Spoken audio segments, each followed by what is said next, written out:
Okay, let's get back into the program in this third hour of the Elias Macko Show and talk about genetic testing. Those genetic testing kits you can do in your own home, now as accessible as it is popular. But what exactly gets done with all the data collected? Are we altruistically contributing to the greater good when we tick that little box allowing our information to be used for research purposes?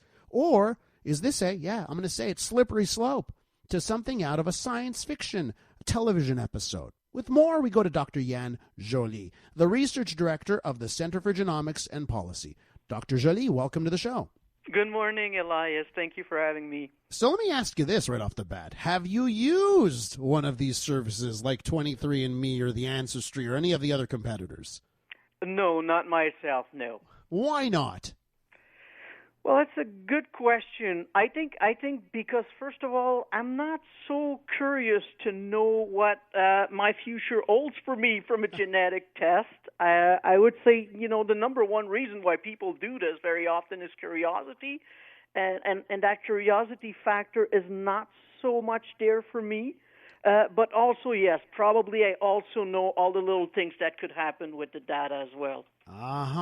That's right. So we're going to get to that. Now, you mentioned the curiosity factor. Maybe you don't have it. And listen, I've done it ages ago, in fact. I think I was one of the, quote-unquote, maybe a more early adopter than most on this kind of stuff.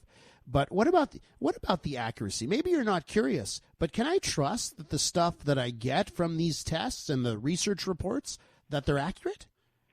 It varies a lot depending on the company and what you're testing for. Mm-hmm. So there's a lot, I would say, the majority of the tests available out there will not give you medically actionable result because what they will give you are a risk level that's if measured against the risk of the general population, and it varies very little in the case of complex disease, meaning disease where there's several genes involved and also the environment.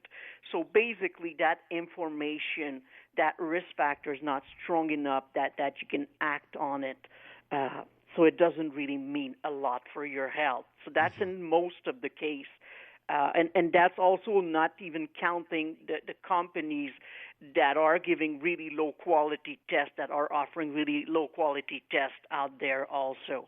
But there are a few tests that are more reliable. For example, a company that would offer a test to women that would test the BRCA1 or 2 gene, for example, which predisposes a woman to developing breast cancer, so at an earlier age. So that one would be a test that would be clinically relevant. So are you saying that there's some tests that are out there that maybe you have concerns, but you would say, okay, they're probably a useful tool?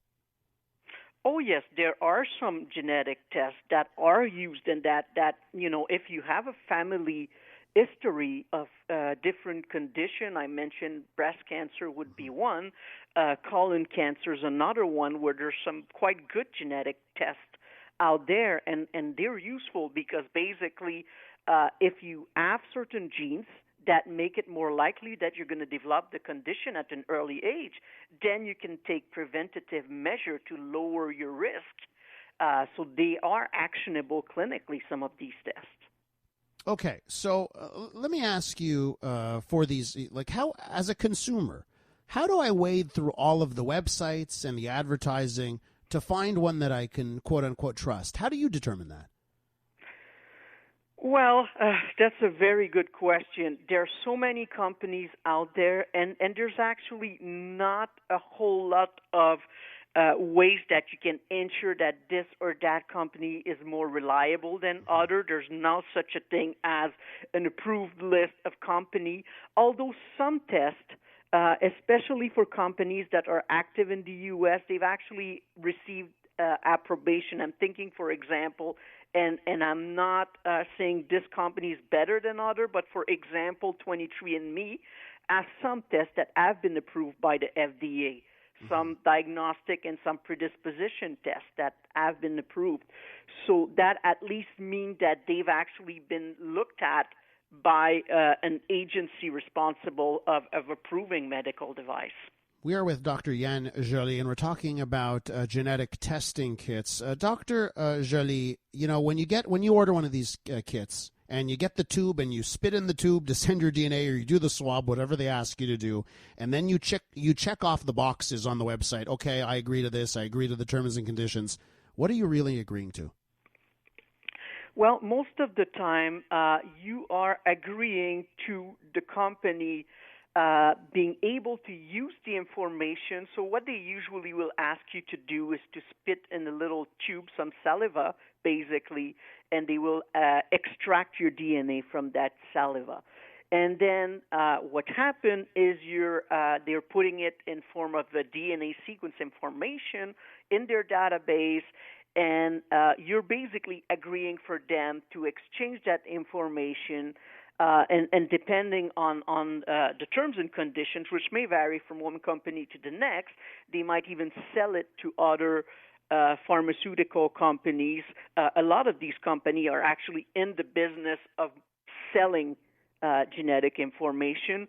That's actually more the way that they will make money rather than offering a test, in the sense that they gain less money from offering the test than they will gain by selling your information afterward. So basically, that information may be exchanged left and right if you authorize them to do that. What do you think about the privacy concerns? And what do you think, I know private insurance companies, they flirted with the idea of asking for genetic testing before giving you insurance, let's say. And I see that, and to me, that's a nightmare scenario. Of course, they're not allowed to do that in this country, but you know what? I wonder if one day they will be allowed. What are some of those concerns, privacy and insurance and your personal information? Sure. So I don't want to worry anybody out there, but actually you're right to say that they cannot, the insurance company cannot ask for genetic test result in Canada. However, the way the Genetic Non-Discrimination Act, which is the law that protects Canadians, is currently framed, is quite narrow in that we know that genetic tests that are predictive of future disease or that will diagnose an actual disease, these test results, are protected. However, there's a lot of new fields that are in development right now that are very similar to genetics, and I'm talking about epigenetics, which is basically looking at some of the modifier beyond your genetic codes that will also impact your risk of developing certain disease. I'm thinking about pharmacogenomics, which is also very popular, which is basically looking at your genetic material to know how you're going to be reacting to the drugs that you take. We all know that we react differently from one drug to the next, and that also there's genetic implication to that. And it's not clear that these new fields and that the result from these sorts of tests, which are also offered online, would be protected at all. For example, so not everything is protected, even in Canada, from being used by insurers. We don't know, however, that this is being done or that they're asking these questions. But as those new science become more relevant, more perfected, it's quite likely that this could happen in the future. Dr. Joly, I really could talk to you all day about this stuff. You know your stuff. It's so fascinating and interesting. Unfortunately, we're out of time, but hopefully we can talk again in the future. It will be my pleasure. Thank you very much, Elias, for having me. That is Dr. Yann Joly, the Research Director of the Center for Genomics and Policy.